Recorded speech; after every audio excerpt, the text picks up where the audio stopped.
नाज़रीन आदाब, मैं शर यासिर आपका खैर मकदम करता हूँ सियासत टीवी के special programme review of newspaper में। सियासत आपके लिए लेकर आया है अखबार से रिलेटेड एक ऐसा प्रोग्राम जो अखबार की अहम खबरों के बारे में बताएंगे इसमें लोकल, नेशनल और इंटरनेशनल खबरों पर डिस्कशन करेंगे और आपको अहम खबरों की जानकारी देंगे।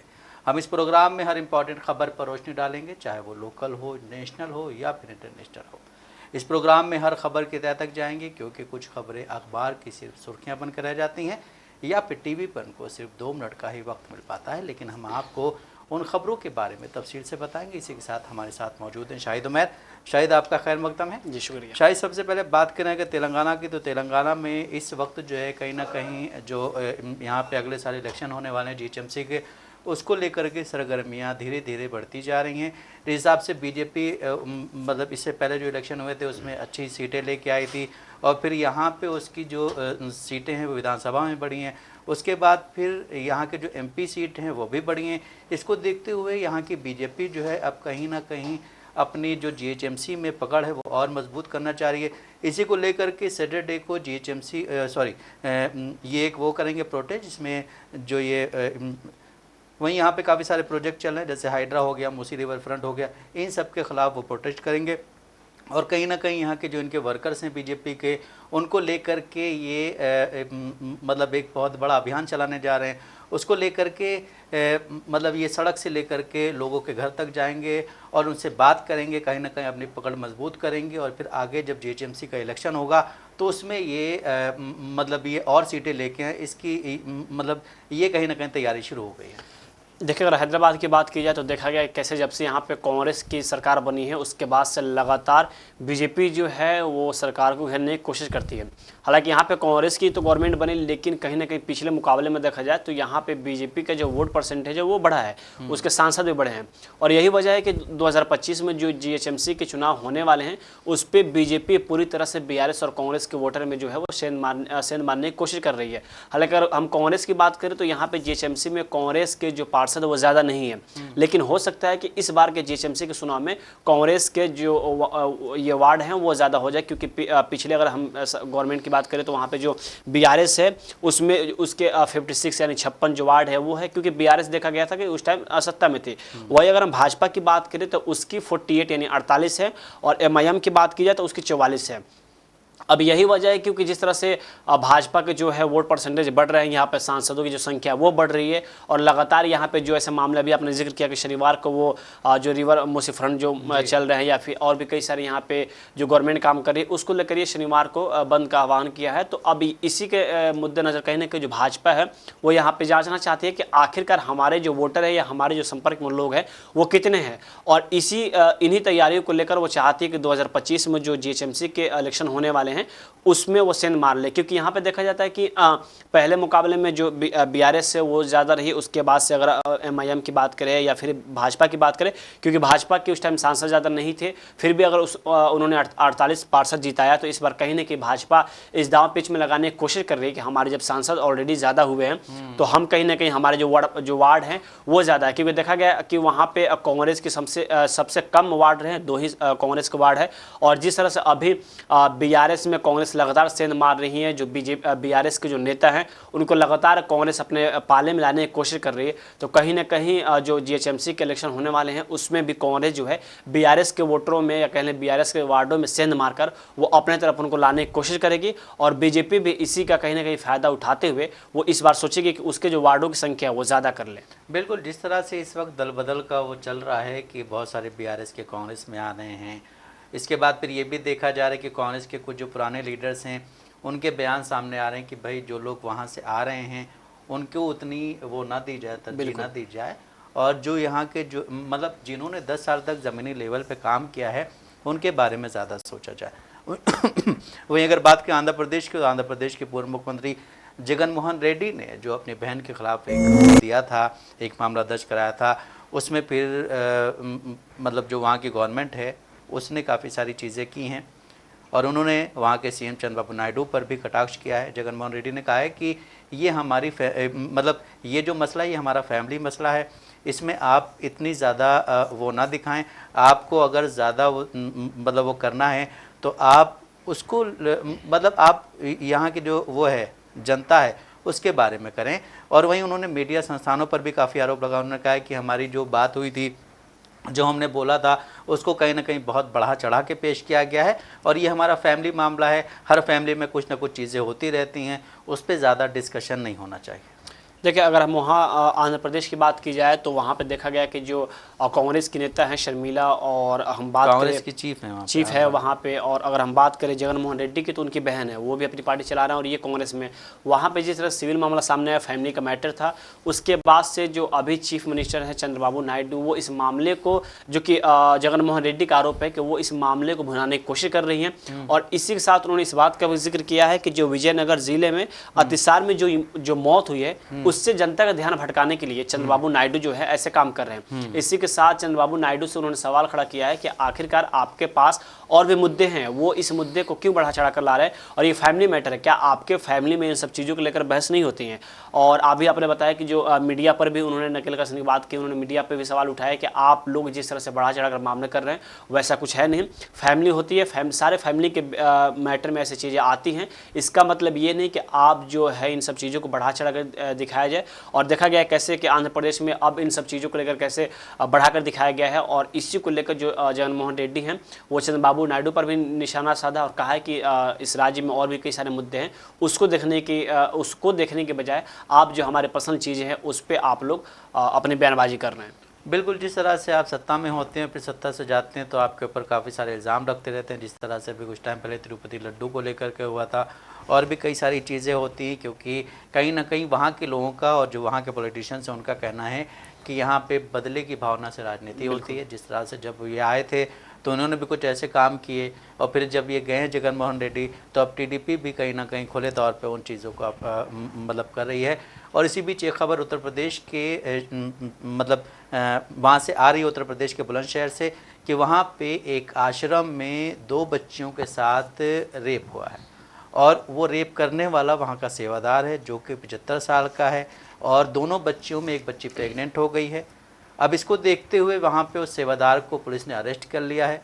लेकिन बात यही ख़त्म नहीं होती है कि जब मतलब जो वहाँ के मुख्यमंत्री योगी आदित्यनाथ वो कहते हैं कि अगर आप कोई भी ऐसा काम करेंगे तो आपके खिलाफ कार्रवाई होगी। अब इसमें क्या कार्रवाई होती है?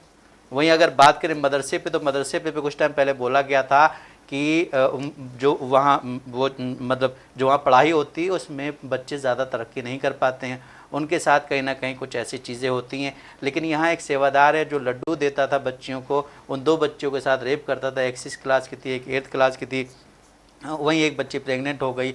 उसके फिर जो पेरेंट्स हैं उन्होंने पुलिस में शिकायत दर्ज कराई है, पुलिस ने उस सेवादार को अरेस्ट कर लिया है। सिर्फ अरेस्ट करना मतलब इसका वो हल नहीं होगा, इसके बाद जिस तरह से यूपी में बुलडोज़र चलती हैं चीज़ों पे, उसी तरह वहाँ बुलडोज़र चले। और फिर जो लोग आश्रम में भेजते हैं अपनी बच्चियों को, उनको भी इन चीज़ों को देखना चाहिए कि भाई आप किस तरह भेज रहे हैं, वहाँ के आपके बच्चे किस तरह रह रहे हैं, आप जाके उनसे बात करें। कहीं भी हो, किसी भी जगह हो, आपको जा कर के बात करनी चाहिए, बच्चों से क्या परेशानी है वो देखना चाहिए। ये भी बोला जा रहा है कि वो सेवादार 75 साल का था, वो लड्डू में नशे की वो क्या बोलते पाउडर या कुछ दवा मिला देता था जिससे बच्चियां बेहोश हो जाती थी, और उनके साथ वो क्या बोलते ये गंदा काम करता था। इसी में उसको अरेस्ट कर लिया गया। लेकिन शायद बात सिर्फ अरेस्ट से ही ख़त्म नहीं होती है, बात जो है उस पर कार्रवाई सख्त होनी चाहिए, और ऐसे मामलों में जो भी लोग हैं उन पे एक मतलब ऐसी कोई वो बने, कानून बने कि भाई उन पे फ़ौरन कोई कार्रवाई हो, ताकि आगे कोई भी ऐसा काम करने से पहले 4 बार सोचे। बिल्कुल, देखा जाए अगर उत्तर प्रदेश की बात करें या फिर और कई राज्यों की बात करें तो वहाँ पे ऐसे तमाम तरह के धार्मिक चीज़ें होती हैं, सत्संग होते हैं। लेकिन अभी जिस तरह से उत्तर प्रदेश के बुलंदशहर का मामला सामने आया है, कहीं ना कहीं जो और जगह सत्संग हो रहे हैं उन पे सवाल खड़ा कर दिया है, और इसके आड़ में उसको बदनाम करने की कोशिश की जा सकती है। क्योंकि देखा गया कि उत्तर प्रदेश के बुलंदशहर में जो राधा स्वामी सत्संग ब्यास है, वहाँ पे इस तरह की चीज़ें सामने निकल कर आई है, जहाँ पे एक कुछ मीडिया रिपोर्ट बता रहे हैं कि उसका एज 75 साल है, कुछ मीडिया रिपोर्ट्स बता रही है कि उसका एज 65 है, 75 साल है। फिर भी जिस हिसाब से एज की बात की जा रही है, उसके साथ अगर देखा जाए तो 13 साल की बच्ची है जिसकी अभी मुश्किल से 7th या 8th क्लास में पढ़ती थी, 2 लड़कियों के साथ उसने रेप किया है। और ये मामला तब सामने आया जब उस बच्ची के पेट में जब दर्द शुरू हुए, उसके बाद से जब मेडिकल कराए गए, फिर पता चला कि एक लड़की, उसमें 2 लड़कियों का इसने रेप किया, उसमें एक लड़की प्रेग्नेंट है। उसके बाद से एफआईआर दर्ज हुई और फिर उसकी गिरफ्तारी हो चुकी है। लेकिन सवाल ये है कि जिस तरह से सत्संग में ऐसे मामले सामने आ रहे हैं, तो क्या एक सत्संग के आड़ में और जो सत्संग है उसको बदनाम करने की कोशिश की जा रही है? आमतौर पे देखा गया कि कैसे अभी जो लड़कियां हैं वो नाबालिग हैं, और उसके साथ अगर इस तरह के मामले सामने अभी तक नहीं आए होते तो न जाने अभी कितने और ऐसी लड़कियां हैं जिसके साथ ऐसे मामले हो चुके हैं और सामने नहीं आए। क्योंकि देखा जाता है कि जब इस तरह के मामले सामने आते हैं तो जो लोग होते हैं वो अपनी छवि बचाने के लिए या फिर लड़कियों को कैरेक्टर पर सवाल खड़ा ना हो, इसके लिए वो चुप हो जाते हैं। लेकिन अभी अगर प्रेग्नेंट का मामला सामने नहीं आया होता तो मुझे लगता है कि जो अभी ये चीज़ें सामने आई, ये भी सामने चीज़ें नहीं आती। वही उत्तर प्रदेश है जहाँ के मुख्यमंत्री लगातार इन सब चीज़ों की खंडन करते हैं कि हमारा राज्य सुरक्षित है, हमारे राज्य में जो लड़कियां वो सुरक्षित हैं। लेकिन जिस तरह से एक धार्मिक जगहों से ऐसे मामले सामने आ रहे हैं, वो अपने आप में एक सवाल खड़ा करते हैं। और अगर देखा जाए कि वही अगर इन सब चीज़ों पे अगर कोई दूसरा धार्मिक चीज़ें होती या दूसरे समुदाय से लोग होते तो वहाँ पे अभी बड़े पैमाने पर प्रोटेस्ट भी शुरू हो चुके होते, और आप देखते कि कई ऐसे बड़े नेता होते जिनकी बयानबाजी भी अभी तक आपके सामने आ चुके होते हैं। बिल्कुल, जिस तरह से ऐसी चीज़ें जब होती हैं, चाहे वो जिस भी क्या बोलते हैं मज़हब से रिलेटेड लोग हों, ये चीज़ें गलत होती हैं। लेकिन इन पे कुछ लोग ऐसी वो करते हैं कि अभी एक फ़ोटो वायरल हो रही थी जिसमें एक आदमी ने किसी का रेप किया था, किसी बच्ची का रेप किया था, और उसकी फ़ोटो वायरल की है, वो टोपी लगा के जा रहा है। और दूसरी फ़ोटो में आप देख सकते हैं कि उसमें सिर्फ टोपी वाला जो चेहरा है उसको गोल किया हुआ है। तो इससे आप यही वो मतलब क्या बोलते हैं, वो देना चाहते हैं कि भाई इसने रेप किया है, और टोपी का मतलब तो आप समझ सकते हैं। वहीं अगर बात करें यहाँ पे देखिए, चाहे वो गुरमीत राम रहीम हो या फिर आसाराम बापू हो, ये सब लोग कहीं ना कहीं इसी केस में अभी जेल में बंद है। लेकिन उसके बावजूद लोग जो हैं समझ नहीं रहे हैं। लोगों को समझना चाहिए और अपनी बच्चियों को, अपने घर की महिलाओं को ऐसी जगह भेजने से थोड़ा परहेज़ करना चाहिए। अगर भेजें तो आप साथ में जाएँ और साथ में जा कर के जो भी वहाँ पूजा अर्चना होती है, सत्संग होता है, वो देखें। लेकिन इसमें जो भी कार्रवाइयाँ होती हैं उस पर कहीं ना कहीं सवाल उठते हैं कि भाई इस पर सख्त कार्रवाई क्यों नहीं होती। अगर देखा जाए इसमें जो 2 लड़कियों की बात आ रही है, तो जो वहाँ पे सत्संग होते हैं वहाँ पे ये दोनों लड़कियाँ खेलने जाती थी। लगातार पिछले, ऐसा कहा जा रहा है कि पिछले 8 महीनों से वो रेप करता था। मामला सामने तब आया जब पेट में दर्द होने शुरू हुए और जब इसके मेडिकल रिपोर्ट कराए गए। लेकिन वही सवाल ये है कि जिस तरह से अभी ये मामले सामने आए हैं, तो क्या इसके ऊपर पॉक्सो एक्ट लगेगा? उत्तर प्रदेश में जो लगातार बात की जाती है कानून व्यवस्था की, अगर वही किसी और समुदाय का लोग होता तो अभी तक ना जाने क्या क्या बात इस पर कही जाती। लेकिन जिस तरह से मामले सामने आए हैं तो सवाल लोग ये भी कर रहे हैं कि क्या पॉक्सो एक्ट लगेगा। अभी कुछ दिन पहले सोशल मीडिया पे वीडियो वायरल हुए थे जहाँ पे 2 साधु थे, चलती राहों में लड़कियों को छेड़ रहे थे।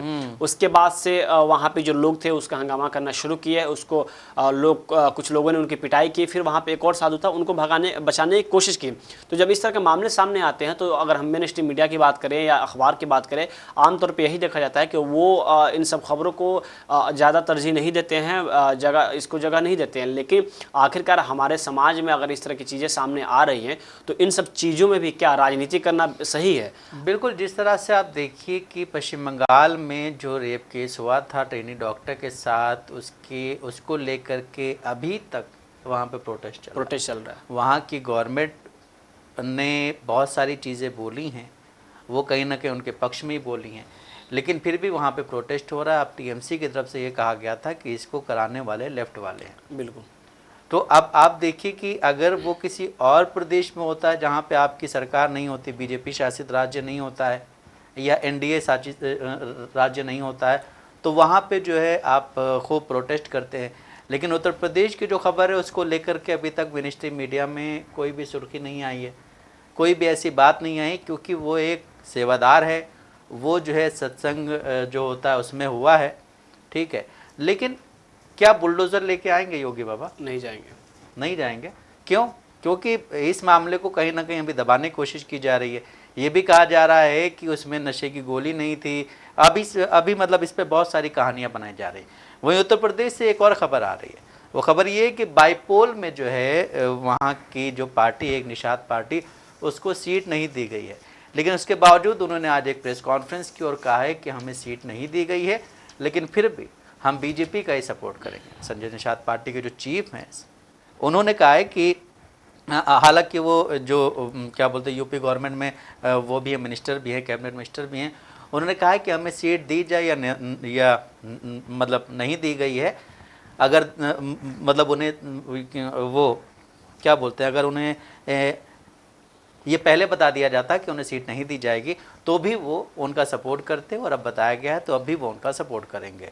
इसे लेकर के ये भी खबर सामने आ रही है कि कहीं ना कहीं इन पे एक दबाव है, और बीजेपी के बारे में ये भी कहा जाता है कि वो जहाँ भी जाती है, अगर किसी पार्टी से अलायंस करती है तो वो उस क्षेत्रीय पार्टी को कहीं ना कहीं कमज़ोर करने की कोशिश करती है। वहीं अगर बात करें उत्तर प्रदेश में बाईपोल इलेक्शन की, तो कांग्रेस भी वहाँ पे इलेक्शन नहीं लड़ रही है, समाजवादी पार्टी इंडिया गठबंधन के तहत चुनाव लड़ रही है, और कांग्रेस जो है वो उनको सपोर्ट करेगी। तो अब इसमें जो ये इनका बयान सामने आया है, इससे क्या देखा जा सकता है? देखिए, उत्तर प्रदेश में अगर अभी उपचुनाव की बात करें तो वहाँ पे कांग्रेस जो है उसने भी अपनी पैर पीछे खींच ली है। समाजवादी पार्टी जो है वहाँ पे चुनाव लड़ रही है। वही अभी आपने संजय निषाद की बात की तो इनका सीधा मामला उल्टा नज़र आ रहा है, क्योंकि जब ऐलान हुए थे उसके बीच इन्होंने एक बयान दिया था कि मेरे जो कार्यकर्ता है वो ये चाहते हैं कि यहाँ पे जो नेता हैं वो भाजपा की कैंडिडेट हो, लेकिन मेरे सिंबल पे वो इलेक्शन लड़े, यहाँ के जो कार्यकर्ता है वो चाहते हैं। और ये बयान देने के बाद वो वहाँ पे दिल्ली जाकर दिल्ली में बैठ गए थे आला कमान के पास, और वो लगातार केंद्रीय गृह मंत्री अमित शाह जी, से बात और वो की थी लगातार 2 सीटों की मांग कर रहे थे। लेकिन अभी जिस तरह से उनका बयान सामने है, उन्होंने ये कहा है कि हमें सीट नहीं जीत चाहिए। और इसी पे एक शेर याद आता है कि बड़े बेआबरू होकर तेरे कूचे से हम निकले, बहुत निकले मेरे अरमान लेकिन फिर भी कम निकले। तो आप समझ सकते हैं कि किस तरह से अभी उन्होंने बयानबाजी ये दी है कि सीट नहीं जीत चाहिए, और वहाँ पे जो ये बयानबाजी की उनके बगल में जो डिप्टी सीएम है वो वहां पे बैठे हुए थे। तो अगर इनको जीत से मतलब थी, सीट से नहीं मतलब थी, तो आखिरकार ये बयानबाजी देकर दिल्ली जाकर बैठने की क्यों जरूरत थी?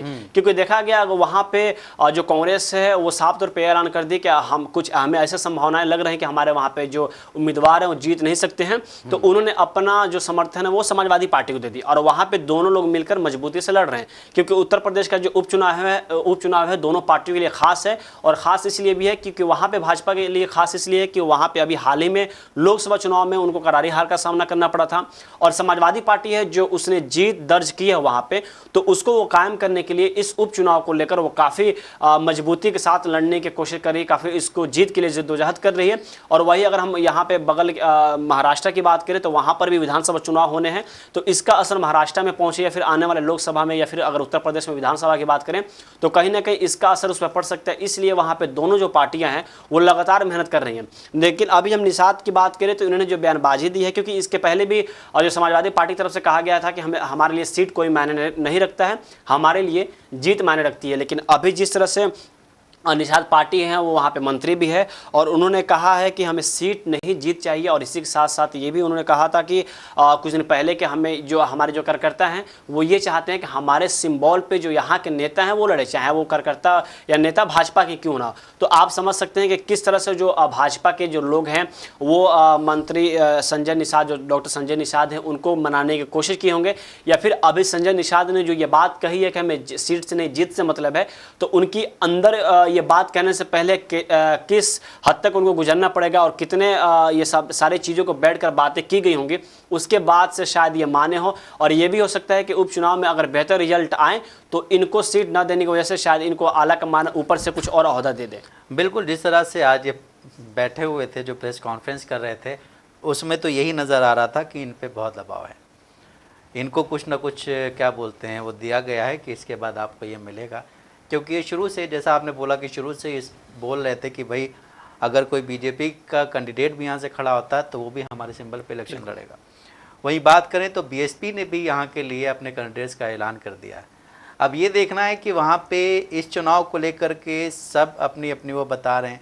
समाजवादी पार्टी पीडीए के तहत चुनाव लड़ रही है, और जो वहाँ की बीजेपी, हालांकि वहाँ पे गवर्नमेंट में है बीजेपी, वो अलग चुनाव लड़ रही है, और कांग्रेस जो है वो इंडिया गठबंधन के तहत समाजवादी पार्टी के साथ है।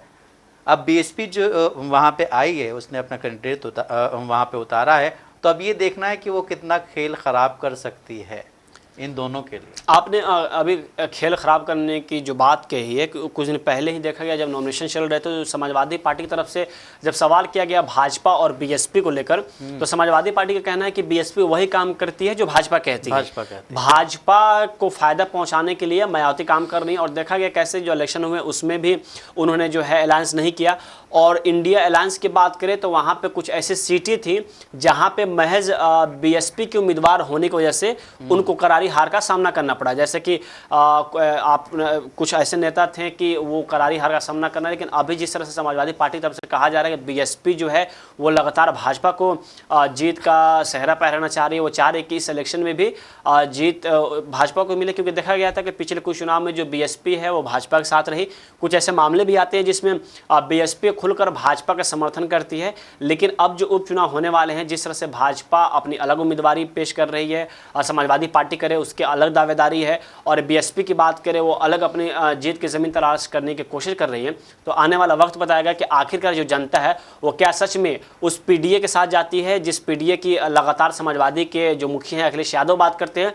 लेकिन कुछ ऐसे मामले भी सामने आते हैं जहां पे समाजवादी पार्टी के जो मुखिया है अखिलेश यादव वो पीडीए को भूलकर सिर्फ जो वाई है उसकी बात करते हैं।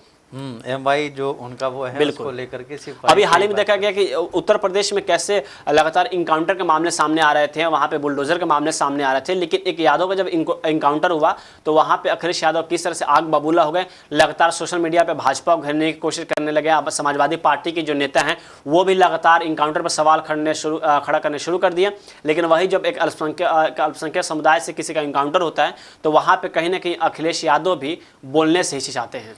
बिल्कुल, उनको डर सताता है।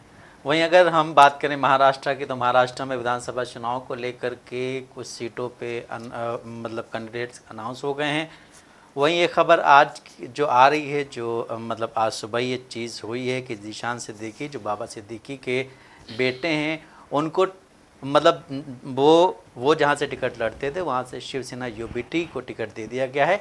इससे नाराज़ होकर के जो इनके बेटे हैं जीशान सिद्दीकी जो हैं उन्होंने क्या बोलते हैं जीत पवार गुट की जो वो है पार्टी वो ज्वाइन कर ली है। वहीं आपको ये भी बता दें कि इनके साथ 3-4 लोगों ने और भी मतलब पार्टी ज्वाइन की है। और बाबा सिद्दीकी भी काफ़ी अरसे तक कांग्रेस में थे, अभी कुछ टाइम पहले ही वो भी अजीत गुट में चले गए थे, उसके बाद उनका मर्डर हो गया। लेकिन जिस तरह से इनका ये मतलब वहाँ से टिकट दिया गया है उससे क्या मतलब ये सामने आती हैं चीज़ें कि क्यों इनको वहाँ टिकट नहीं दिया गया, इसके पीछे क्या रीजंस हो सकते हैं? देखिए, अभी जीशान सिद्दीकी का जो मामला सामने है, देखा गया कि जब अभी ये हाल ही में विधायक थे उसके बाद जहाँ वहाँ पे अजीत पवार की तरफ से एक रैली की गई थी, हाँ, उसमें उस रैली में ये शामिल हुए थे। मीडिया ने जब उनसे सवाल किया तो उन्होंने ये कहा कि हम कांग्रेस के विधायक हैं और इनसे हमारी पारिवारिक रिश्ता है, तो इसलिए मैं इस रैली में समर्थन देने के लिए आया हूँ।